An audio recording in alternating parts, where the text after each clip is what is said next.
I didn't want anyone to buy our product because it was organic. I wanted them to buy it, really enjoy it, be satisfied with it, maybe buy it again. And then on the third time you buy it, you go, holy crap, this thing is organic? That's insane. Welcome to Building Bellingham. I'm your host, Leo Cohen. Season 2 is starting off a little different than Season 1. We're not in the studio, and our conversations are live streamed onto the Building Bellingham Facebook page before they make their way here. We're a little rougher around the edges, but the core is the same. Honest conversations with local entrepreneurs, talking about challenges, failures, and the effort it takes to build a successful business. Join me as we dive into the story behind one of Bellingham's biggest brands. Jack, you and I, we've sat down and talked before in a different arena, and today we're going to take it a little different direction, talk a little bit about the story leading up to you sitting there right now. What's going on in your world? So thank you for joining me today. Yeah, you got it, man. It's my pleasure. 2012, I think I was at Western when this buzz started coming around, no pun intended. So people were saying there's a new brewery coming in. It wasn't until 2014 that you guys opened your doors. Tell me a little bit more about leading up to 2012, how this idea came around, and then we'll jump into a little bit more about that time period, the 2-year time period. Yeah, and I was mentioning to you before this that it's refreshing to think about these times in this current climate. So thanks for helping me go back in time here. Oh yeah, I mean, the classic story starts that we were Frank and I were friends, and we were at the Green Frog, which turned into the Firefly, which rest in peace is vacant right now, which is just crazy. But yeah, we're sitting there, we're drinking craft beer, we're talking about our future, we're a couple pints deep, and we asked each other that big question of, well, what do you want to do? My answer was, man, I just want to start my own business. We got so many talented friends in this town. We got so many great thinkers, so many talented people. I'd love to, create a team and start a business. I don't really know what, maybe something creative, maybe something that produces a product that people like to buy, not have to buy, like insurance or something like that. I just kind of left it at that and switched the question over to Frank. And he said, my dream is to be a head brewer at a microbrewery. Of course, back when you used the term microbrewery, I think I just went right back to him. I was like, well, you want to start a brewery? And we're like, yeah, haha. I was like, I'll call you the next day. And sure enough, when I gave him the call, he was really surprised that was a real thing.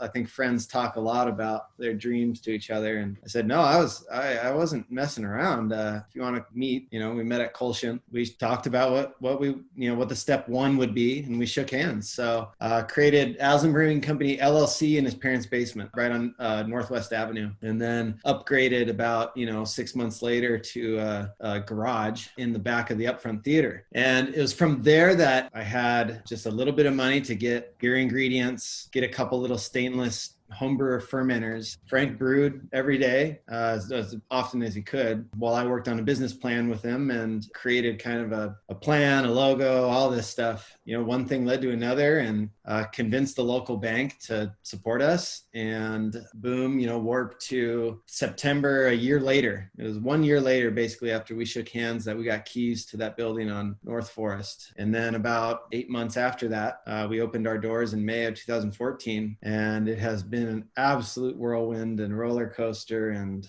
a lot of ups and some downs. And hey, we're still alive today. We got 3 locations now. Our brew pub's still rocking. All of our beers produced at that brewery. We have the depot a block away that stores all of our barrel aging programs. So we fill barrels up at the brewery and bring them down and age them down in that space. And that's where we have our tap room. And then of course we got last year, about 13 months ago, we opened up our spot in the Fremont neighborhood in Seattle, which is just like a tiny shotgun bar that shares a space with Local Tide, which is my best friend from high school's first brick and mortar restaurant, and kind of sharing the building with Evo and Revel and a bunch of cool cats down there. So life's crazy, and we're getting through it now. So that was kind of the warp speed version of how I'm sitting here today, for sure. I'm sure there are a couple more steps in there that you didn't mention, but tell me about you. Where are you from? How did you meet Frank? And you guys this is one of your close friends, right?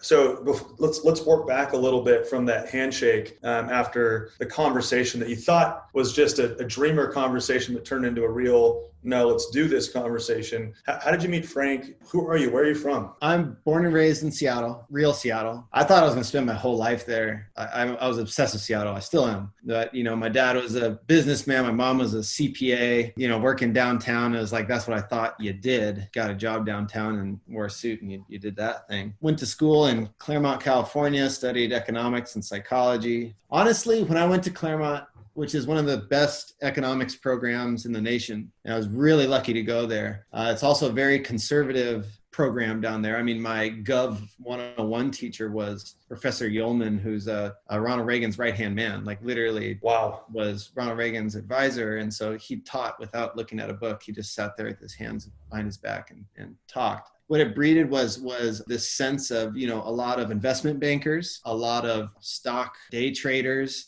a lot of people who are money thirsty. And it really put this bad taste in my mouth about what business typically has been and what capitalism really puts into somebody. When you find out about companies like Patagonia, when I found out that, about Hopworks, which I started freaking, like I loved this organic brand or B Corp. I was like, what is this B, and it like this whole triple bottom line business came out that like, okay, I can take this and I can twist this. Business is business, but you can use business as a force for good. So when I was up there and I thought about Microsoft, I thought about climbing the corporate ladder, it just wasn't worth it.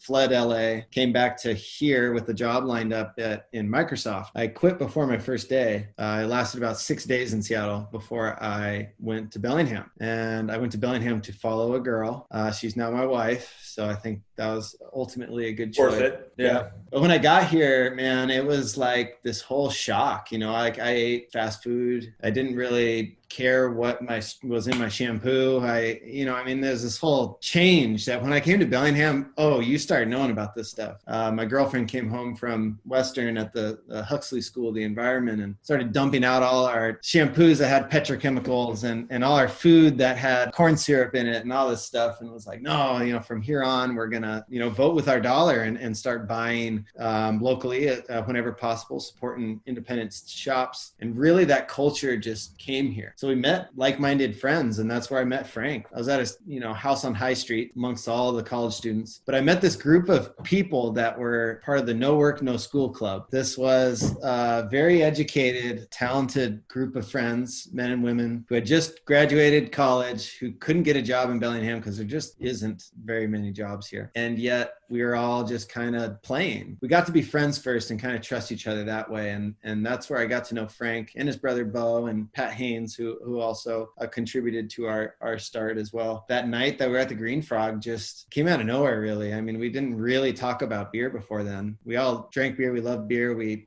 thought there was this gap. There's this missing element in local craft beer. And, we didn't like the really sweet IPAs, and we didn't like how, much caramel malt was being used in a lot of West Coast brewing. So that kind of started this whole thing. And when you find out that you share something like beer with somebody, it brings you pretty close pretty quick. Absolutely, especially if you have multiple, right? Yeah. But what pushed you into saying, okay, I'm going to start a business? How did your mind shift from being like, okay, I don't want to do that, but I do want to do this? And was it kind of like an ignorance is bliss? Like, I don't know what starting a business is like. That's exactly what I was about to start with. Ignorance is absolutely bliss.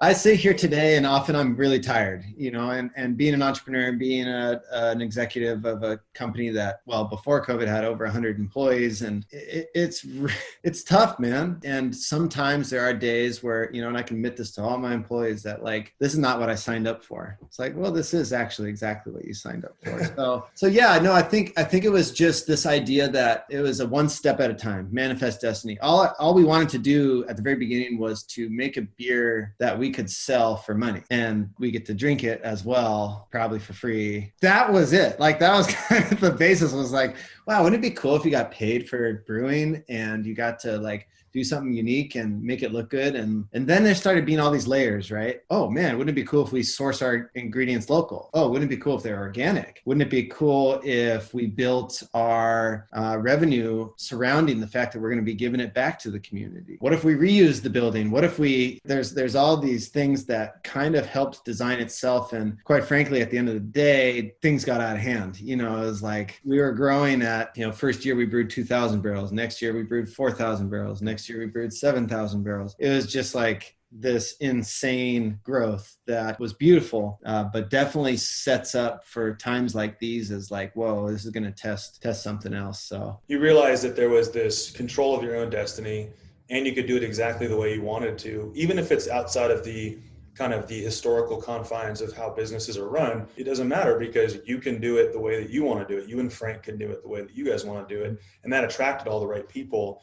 Typically, if you look at ingredients, or you look at, outsourcing or whatever it may be, it's much less expensive to outsource everything. And I know that's kind of how typically businesses operate, right? A lot of big corporations do it that way, because in the beginning you're putting all your last dollar into it, right? Whether it's bank money, whether it's your own savings. How did you balance that? Like, go back internally to your internal compass and say, this is how I operate, and you know what? Even though it costs more money to source, the hops locally, I'm going to do it anyways, and we're just not going to make X amount of dollars right now. We're going to do the right thing and invest in the right thing. How do you balance that? I think youth played a lot into it. I was 23 years old when we made Aslan Brewing Co. LLC. If you look at, when you're thinking of buying solar panels for your house, that's not a short-term investment. These are like long-term things that will one day, pay itself back if you're still alive. I think when it came to designing a business, and I was like, shoot, I could do this the rest of my life. That was a huge thing. So it was like, but you're telling me that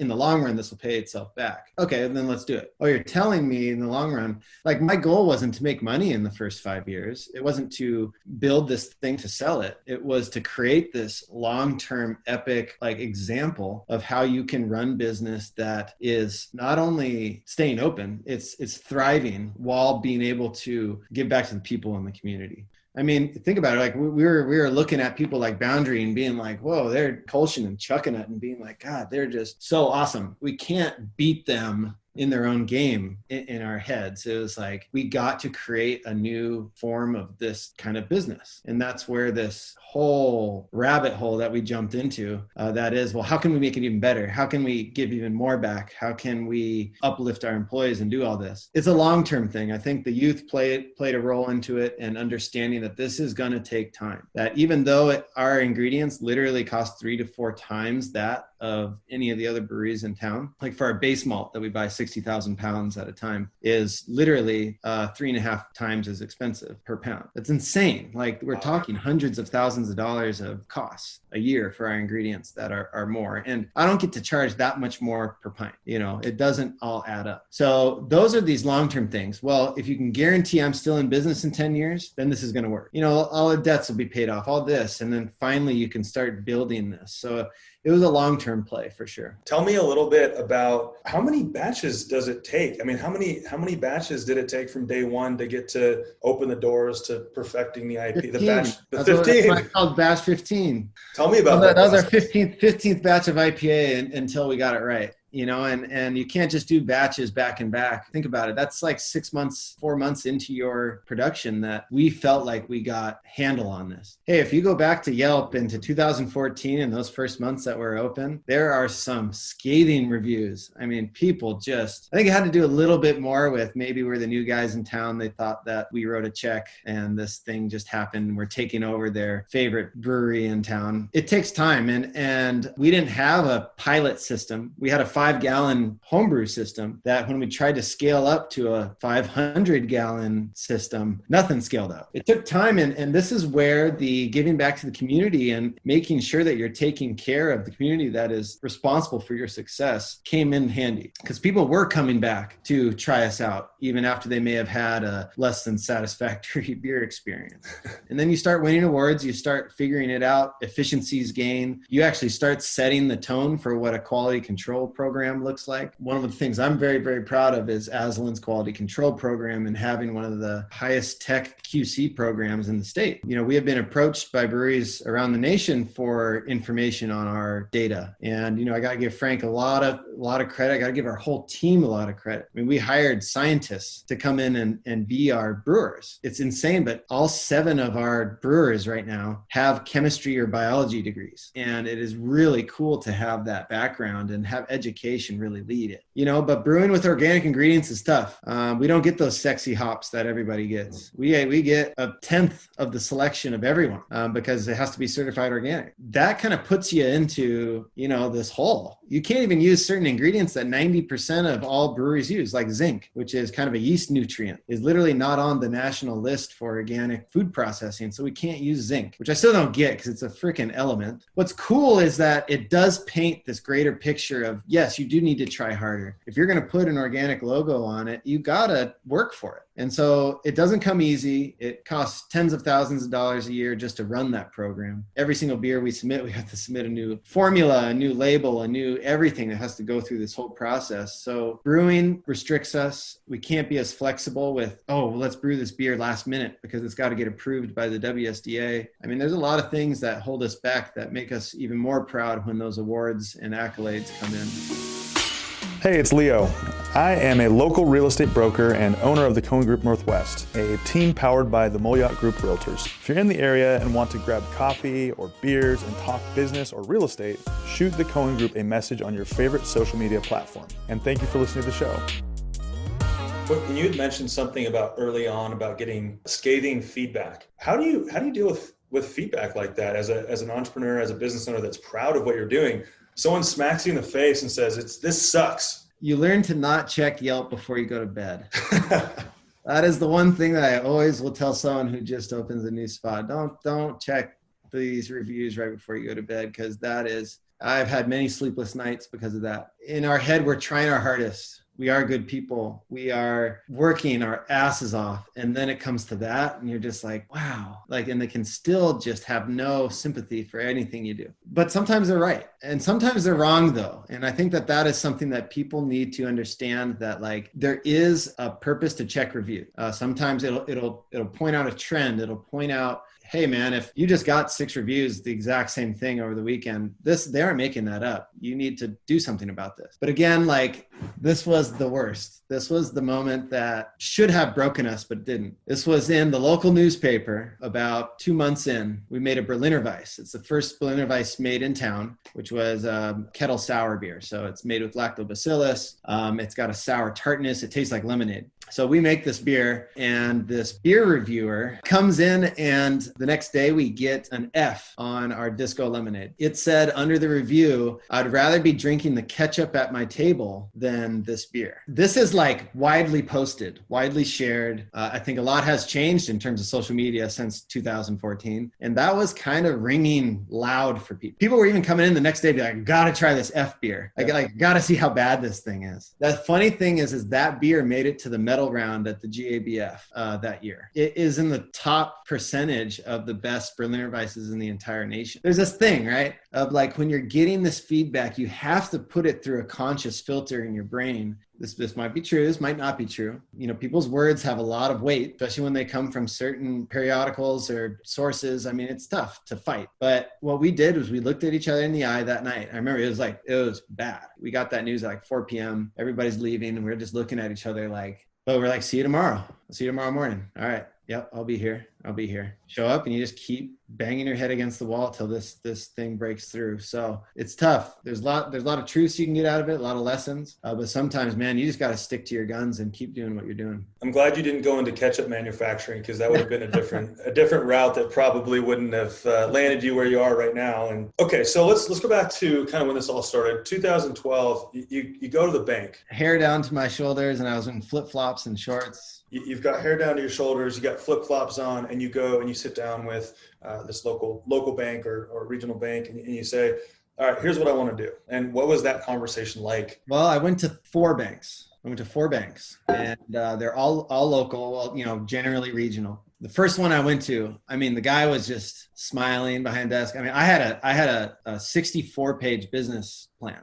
I had every question, every map, every demographic, every projection, every mock-up, everything. I even had little samples of beer. You know, the first one, I remember this guy's just smiling, like hands crossed, rocking back and forth. And it was almost one of those things, you know, pat me on the head, like, oh, that's cute. Oh, have you seen, you know, like Restaurant Impossible, how all the restaurants mess up? Like, okay, go on. It's like, whoa, dude, like this guy just totally dismissed me. And maybe it was on me for looking like a deadhead or something like that. But that was one experience. The other experience was just someone who was listening, but was like, abso-freaking-lutely not.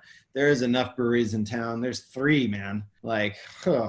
And then there is, you know, one who's kind of came back to me and was fine. But there was one, he was so awesome. And he was really listening. And he was a local guy. He lived in Sunnyland neighborhood. He got it. He understood what kind of momentum can be put behind a local business and what can be put behind like a sustainable business in this town, and how Bellingham is this perfect thoroughfare between 2 massive metropolitan cities that also care about the values of that Bellingham cares about. There was a void, and proving to him that, you know, cities like Bend, Oregon, or Asheville, North Carolina, they each had over 20 breweries in each spot. Bend being smaller than, and Asheville being just slightly larger than Bellingham. The exact same demographic, the exact same access to the outdoors. I mean, there's all this stuff that this guy just got and he understood. So, you know, of course I asked for enough to buy the building and all the stuff. And he's like, okay, we got to start over. I mean, I can give you enough to buy your stainless stuff, because if you mess up, that stainless is worth almost as much as it was when you bought it. At least I can do that, but I can give you enough for that. So it was great. And it took a lot to show him, to have him build trust behind a 24-year-old at that point. And he's shifted banks, but I'm still, every once in a while, touch base and was like, remember, you did this. I needed this, you know. So I got an SBA loan. It has since been converted and kind of paid off and whatnot. Still with a local bank that I love. I guess the lesson here is stick local. You know, these small banks are true banking relationships.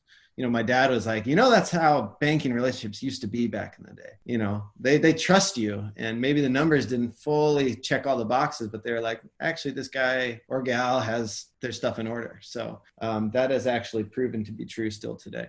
So that gets you to the point of getting the stainless, which is all the brewing equipment. And then tell me about that timeline between when you guys actually found the space to building out the space to doors opening. What was that experience like for you? This was arguably the craziest part of the whole beginning story is how we got this building. It was a signs manufacturing building, and you don't really need that operation to be in such a prime retail location. And they knew that. So they were looking at larger buildings down Marine Drive and had actually secured a spot. So timing is also just like part of this whole factor, by the way, is timing. The fact that all this stuff just fell into place is a lot of timing. You know, Signs Plus was kind of moving out. Their building owner was really wanting someone to buy the building and not lease it again. And I was like, crap, okay, I need to buy this building, you know, now. And actually got into a purchase and sale agreement because they were like, hey, we need to get this done by next September. You know, this is that spring. And it's like, I got to get this done.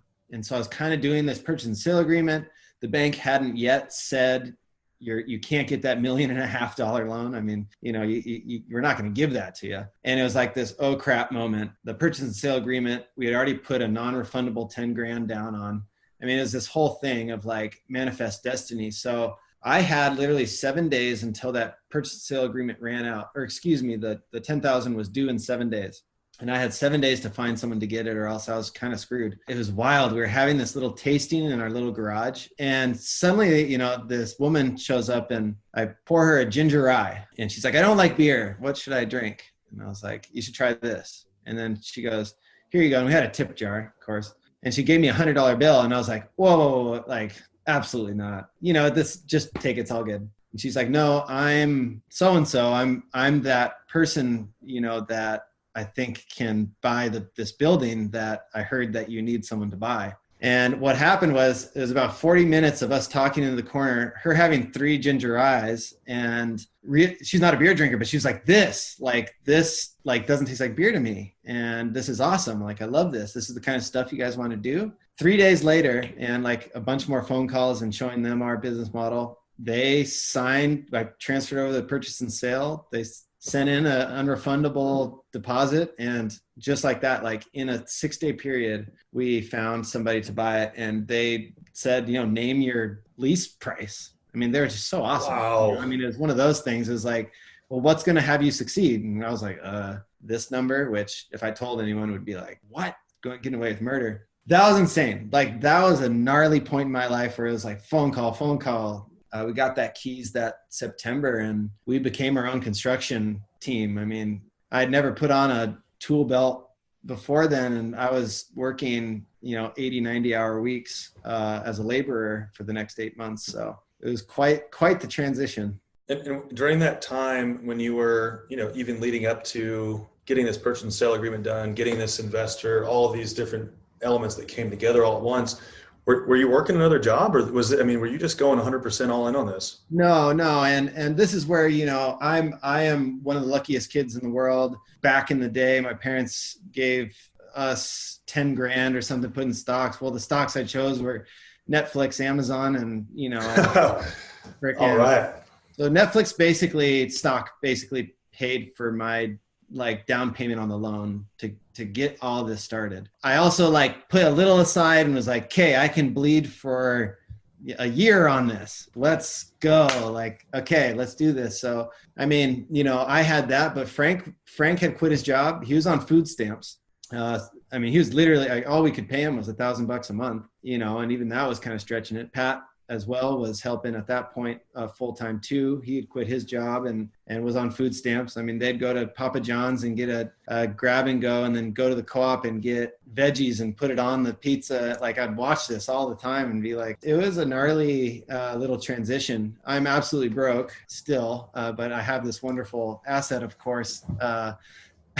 But yeah, I mean, my bank account's about the same as it was after I spent everything to start this. So it's been really interesting, and it's an interesting, perspective of success. Cause some people maybe think that now I have all this money and all this stuff. And I'm like, no, I got some awesome assets. Absolutely no doubt. But, no, when you're running a triple bottom line business, I mean, you're proud to run payroll and to continue to just pay people. That's a win to me. Absolutely. Let's talk a little bit more about that model, because I think, for me, it's something that I've seen happen, but did not know that there was a name for it. I very much admire it, and that's how we try to run our business here. Tell me a little bit more about how that works and why it's so important to you about, treating your community well, how important are the people that work for you? I didn't do all this. That's not me. This was from all the waves of talent that have come through, and people who aren't still with us, who have moved on to greater things, or who have moved maybe sideways to other projects or whatnot. The more that a company that is wanting to grow and wanting to, kind of be ahead of the curve, you got to take care of your employees. If you do your annual reviews, you do kind of feedback. We've had third-party consultants come in and do anonymous interviews with all employees. I mean, it is 10 out of 10 people who are like, yeah, this is good. Maybe the money's good, maybe this and that, but like, I'm here because of the culture and the purpose. It's talent retention. We don't go through a lot of changeover, especially with our salaried staff. And those are the people really making sure this place is ticking the way that it does. We also make sure that we have a lot of youth coming in through the restaurant, not only to keep us spriteful and youthful, but hey man, like, I am a proud stepping stone in somebody's life. And when a business recognizes that and not trying to stranglehold or put a ball and chain on someone, and to say, no, you can use our business as a launch pad for your next step in life, the more we can do that and have that mentality, the happier the people are in here. I mean, they are very comfortable coming to me, asking me while they're still employed for letters of recommendation. And I'm like, hell yeah, you go get that gig. And the cool thing is it opens up for another position for people. The human asset, the workforce, is what makes this thing run. It is not run by a CEO. It's not run by a single manager or anything. It takes a whole village to keep that thing running every day. You guys bootstrapped it from day one. All of this is a story about bootstrapping, but as you've grown and as you've created this world for other people and opportunities and launch pads for other people, what is your time comprised of now? I mean, you're not as much like hands-on every day. You might be hands-on on a lot of things, but how does it go shifting from being you and Frank being all of the different hats to being more one hat or more two hats or whatever it may be? What does that transition like for you? Yeah. So if you work back to say opening day, I was our social media manager. I was our wholesale manager. I delivered the kegs. I was doing all the bookkeeping. I was doing the hiring. I was running dishes a lot. It was indeed what you're describing as just like, hey, let's get by today. Let's survive today. I'll show up tomorrow and do it again. You know, I remember Pat didn't not show up to work and work a 10-hour day for the first 3 weeks. I remember one day he showed up and he looked like a zombie. He looked dead. Like it didn't look like he had a heartbeat, and we had to just send him home. And so, I mean, today I still do the books. I'm still accounts receivable, accounts payable. I balance my QuickBooks and reconcile my statements every single day. So I have my finger on the pulse of what kind of quick reaction decisions in terms of our investment, in terms of our moves that we can make, we can be there. You know, I'm involved in a lot of the larger planning meetings and strategy meetings, but to be honest, the last 2 years have been a very purposeful move out of the way type thing. A lot of our employees just were hitting ceilings. They can do a lot more. They're smarter than us in a lot of ways. They're better at doing what we do in a lot of ways. And I think that moment of, you know, as you say, you're asking about the transition, you have to let go. And you have to understand that someone may not do something that is irreversible that you would have done differently. You know, you got to just be okay with that. As long as the building doesn't burn down and someone doesn't die, you know, you can probably bounce back from it. That mentality has really been put into place. And actually, you know, especially in the last 8 months, Bo and Frank have both transitioned out of daily operations. The coolest thing is we've got to promote our lead brewer, Austin Hutton, who's been worked for us for 5.5 years, to head brewer. This is the dream job, you know, and he's hit the ceiling, and Frank himself is saying, hey man, like I see that you're not even able to do as good as you can because I'm here. Bo is the same way, where, you know, his sales team was having a lot of hands being held and saying, you know, I got this, you know, I'll figure it out if a problem comes up. And now it's really on this team that can come together and make those decisions. And I've done the same in the marketing, where I've let that go off my chest. I don't even go to, you know, I'm not part of marketing meetings. You know, it's those things you just gotta let go. Now sitting here, I mean, fall and winter is just so brutal normally anyway. And now it's just like so brutal that it's requiring a lot of my time to make sure that the lights stay on. But boy, I tell you, like the thing about being an entrepreneur in this business, the moment you think you can start getting away, it'll pull you back. It'll get you back, but it gets you right back into something that you love. So it's kind honestly, of it's totally re-inspired me. I mean, again, I'm the first to admit that, you know, you hit your 5-year plan and you do your 5-year plan, and that happened a year and a half ago. And it was like, now what, you know, what do I do? Like, what is, I turned 30 years old, and it's like, what is life? What am I doing here? And then this challenge comes up, and it's like, woo, like entrepreneur, little light bulb clicks on again about like, wow, this is a cool challenge. As sick of a statement as that is, it's a really unique thing for us to try and overcome and continue to support our community. So no, agreed. And yeah, that entrepreneur brain does kick in, and it has to kick in because it's do or die, right? And so yeah, it is. One of the things that I've always been fascinated about with your brand, Leo is, you know, Leo the lion kind of thing going on here. Your branding is so on point. And I know your designer, I've asked multiple people at the depot, just love the designer's work. You know, branding is so key, right? It's so key. It's what differentiates you when things get hard, right? Mm-hmm. And it's not about when things are good and there's 50 breweries and everything's good, anyone can do it, whatever it is. It's when things get hard and they say, you know what, today I'm going to go to Aslan, and their brain just says, this is where I'm going. This is why I associate this positive thing with your brand.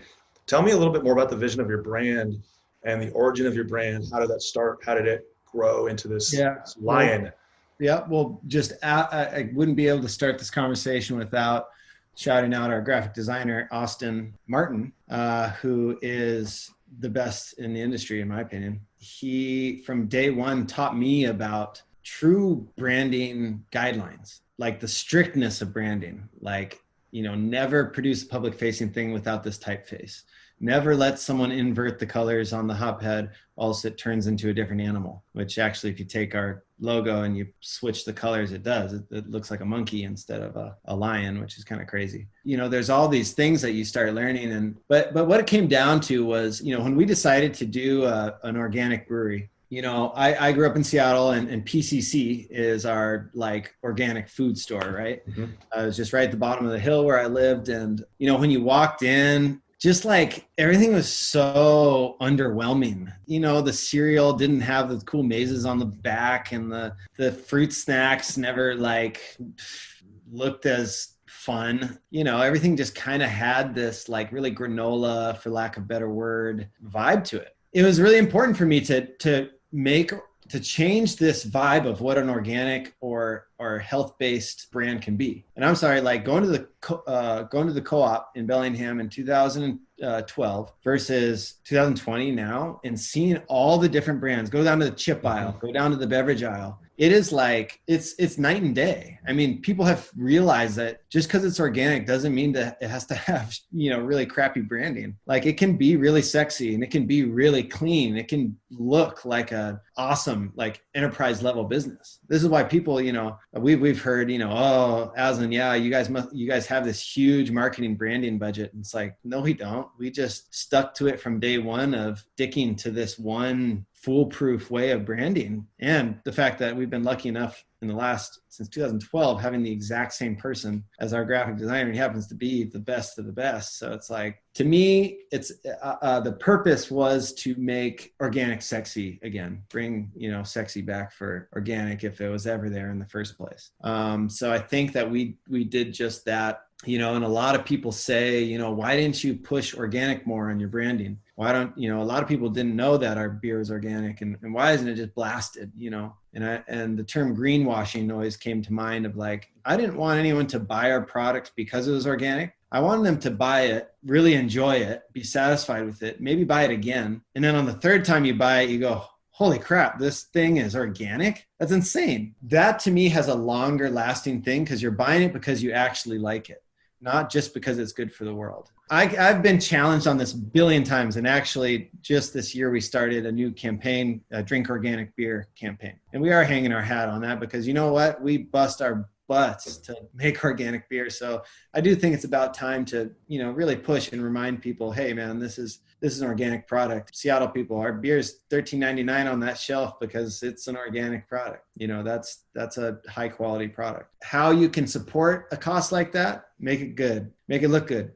Quality, of course, is a whole nother, subject, but, on the topic of branding, the first sip everybody takes is with their eyes, right? And so, when you walk into the space, when you walk into our tap rooms, we've made sure everything looks dialed and sexy, and there's plants everywhere, like my house, same goes with the can. The moment someone is walking down that aisle and they're like, I want that. I already like that beer. It's wild. You'd like to think that this industry should be solely based off quality. And I'd like to think my purchasing power really does lie behind that. But it is fun to have a little wiggle of excitement with this awesome can that also tastes. Cans are awesome. Yeah. So, yeah. So how do you stay rooted in authenticity? I mean, authenticity is, you start with authenticity, and that's how the business grew. And then you get that your world just grows and dramatically increases. And then all of a sudden you have a lot of these probably roads to steer away. Like you can go down,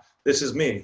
And then this is like whatever the other way is, which is like maybe what you're talking about with starting by blasting out organic at the start. How did you decide to just like in those moments, again, just like be patient and say, this is me. This is what I'm trying to convey to our consumer. How did you react in those moments? How did you keep staying the course? I think, again, it's this idea of longevity. It's this idea of also confidence that you don't need to rub in people's faces. My favorite athletes are those that aren't talking smack when they win, and they just walk off and you're like, God, you're good, and that's really cool.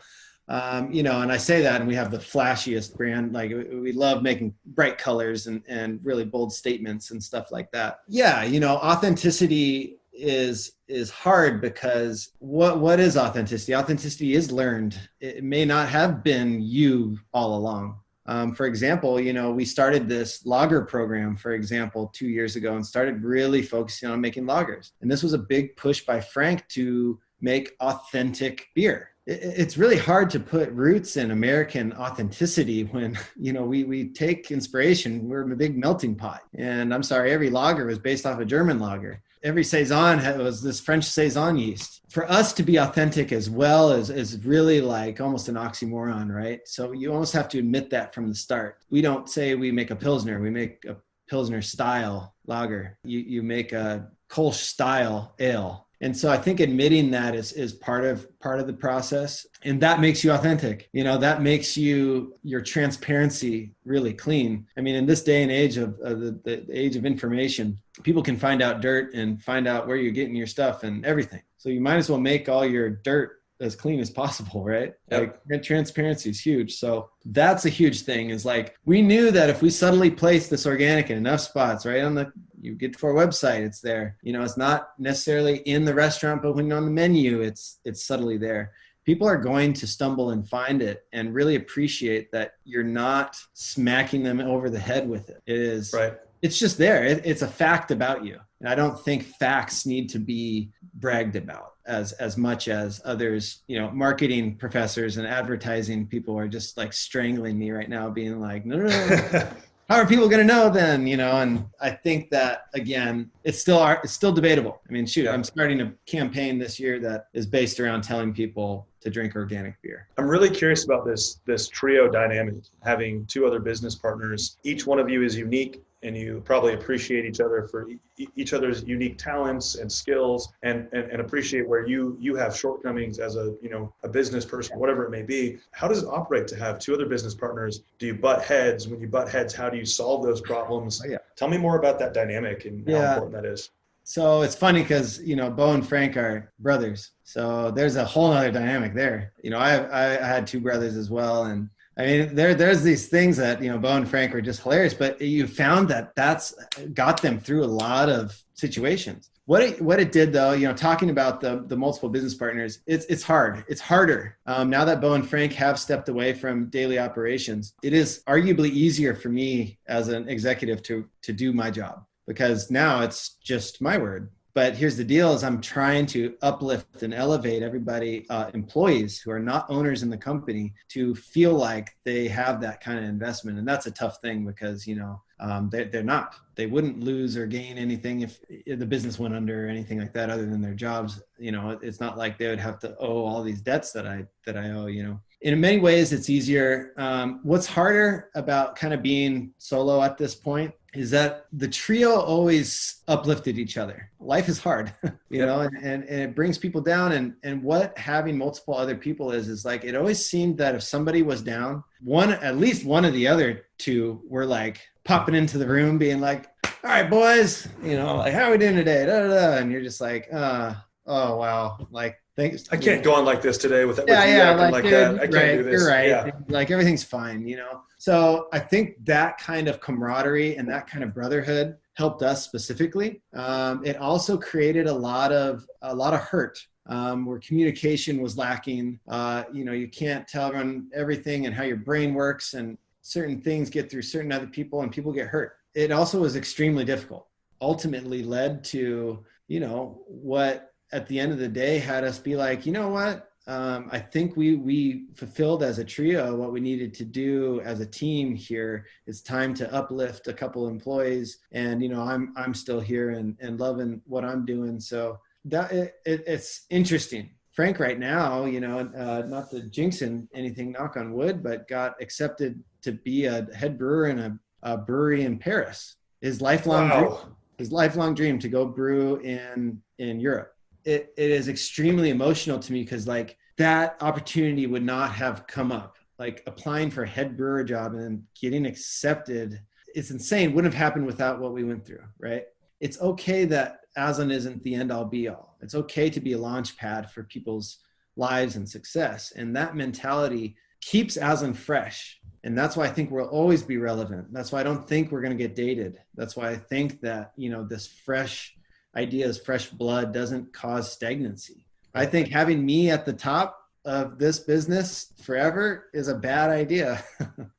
So you being solo now, what's your constant? What is the recharge point for you to say, I can come back every day? I mean, I know you mountain bike.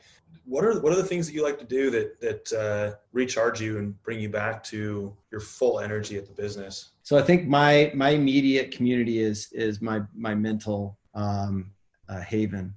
I also go to therapy once a week, and I think, and I'm really proud of that. I think everybody should go to therapy, no matter what kind of support system you have. No matter if your wife is always there to listen to you, they shouldn't bear the full responsibility of listening to you, of digesting your feelings and digesting your energy. It's massive what therapy has done for me, to the point of inspiring me eventually someday to become a therapist and go back to school and get my master's in psychology and figure out how to have that become part of my life. And when that'll happen, who knows? I can do that at any point, really.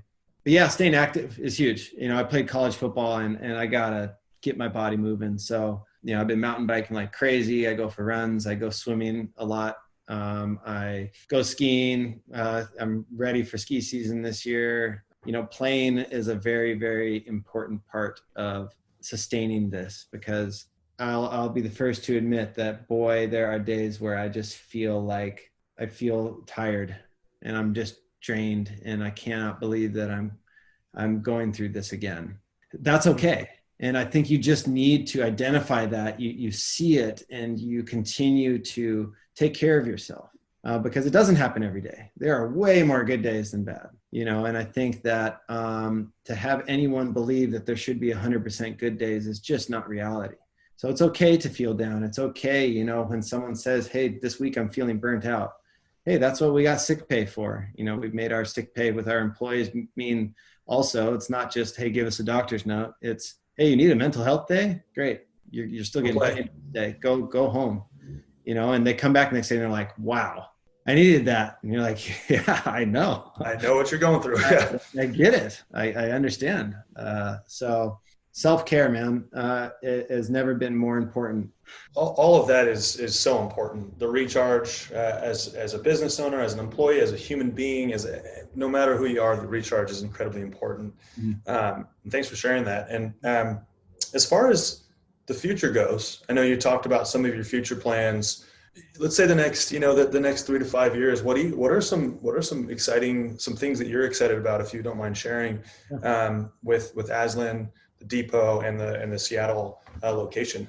The main goal is to sustain. At the end of the day, in 5 years, I want all 3 of those locations open.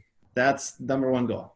Then you can kind of break it down to all the little improvements and all the awesome things challenges that you can do. Location by location. I mean, in Seattle, it's really simple, but I finally want to have a community that's fully up and running. I mean, we're in a building that has multiple tenants that, if we're all grooving and rocking at the same time, we had 200 Evo employees above us that just aren't there. Google and Tableau are down the street and they aren't there, and so in Seattle, it's this very, we haven't even seen it. We've just been open a year, and most of that year has been just like totally a punch in the gut. In Seattle, it's just about kind of engaging more with that community. I really want to make sure that even being based out of Bellingham, that we are giving back to that community and sustaining that way. So, in Seattle, it is what it is. It's a tiny bar, but I think that in terms of creating more collaborations, more opportunities for our employees down there we started doing the Queen Anne Farmers Market, which was really rad, and was a total hit. I mean, those kind of things, pop-ups throughout Seattle, like how can we service that city that has supported us for years? I mean, Seattle buys a lot of beer. And the depot is this endless opportunity location. I mean, if you don't know, like that big building with the mural that's in our beer garden is so cool. It's the coolest thing. And it is such a rad building that we were this close to putting a little commercial kitchen in there with an event space up front. And we're about to do our own food program down there, do all these little like classes. And like, I mean, we had all these ideas. So, you know, that's an event space. You know, we had 3 weddings we were supposed to do this summer at the depot. Wow. And they all got canceled and pushed back or just canceled forever. So the depot is going to be a venue someday, and Bellingham needs more venues. And that's going to be a huge goal of mine is one, establishing depot as a more accessible place for the average person. You know, we removed all the Persian rugs and leather couches and stuff because I think it was scaring a lot of people away. Once you're sitting in there, you're like, this is awesome. But you're like, am I supposed to be wearing a suit and tie in here? And you're like, oh crap, you know, we're in Bellingham. So we started serving hams and Rainier and bottle and stuff to show people, hey, it's okay to lots of leather bound books and smelled of rich mahogany. Yeah. Oh yeah. So you can still do that. And so we're going to make that, that's kind of a project to do more communal tables and a lot of fun stuff there, but the depot has the most opportunity. And, you know, there's a lot of little improvements at the brew pub that we can do, but there's something about the charm of that place that I don't want to change. I really like the communal tables. I love just the size in general, that it's big and beefy, but not too big. In terms of our production and our goals, it's like, you know, this is what's been really fun is, you know, it's always been, you know, Frank matched with me and Bo and figuring out how to continue to create this program is now in Austin's hands and his brewers and his team. This is the point where it's like letting go and you're handing off a lot of stuff to say, well, I don't know what that is going to turn into, but what I do have faith in is that they have their ear on the pulse. They are the pulse, in my opinion. They are the fresh blood. They are the relevancy in our industry. You know, I'm just excited to see that role. So yeah, and personally, you know, I don't know. I don't know, man. I know that probably with 5 to 10 years, I'm not going to be in daily operations at Aslan Brewing Company anymore. For one, the good of the company, in my opinion. I'm not like my dad who can work the same job for 30 years. Or like my grandpa worked for Boeing for 40 years or something like that. Like it's just not in my blood and in my heart. I mean, there's a million different roads that can go down, right? Admitting that I will be the first to admit and make sure that the moment that I can't give my full self to Aslan, that I shouldn't be there. And I think every entrepreneur needs to look themselves in the mirror and say, you know, when is that point going to happen for me? And when am I actually doing a detriment to my business? At this point, I mean, I'm stoked. I'm still there. I just know someday I do want to dive into the world of psychology. I mean, those are the things that I've helped, you know, are the thing I'm most, if you ask, what gives you the most reward? What are you most proud of? And it is the development of the people at Aslan Brewing Company. And that took a lot of psychology, took a lot of understanding you can't make one policy that will apply to everybody. And how that works in organizational psychology and in life and family psychology. And that fascinates me. So if I can involve that somehow with Aslan, if I can involve that in the industry somehow, that's great. But that is definitely a goal of mine in the future. So I'll always be drinking craft beer and you know, I'm always going to be invested in Aslan, but it's weird to talk about, you know, but it's kind of crazy. I just watched it with Bo and Frank and it's okay. Like that's what you need to tell yourself. Like, it's okay.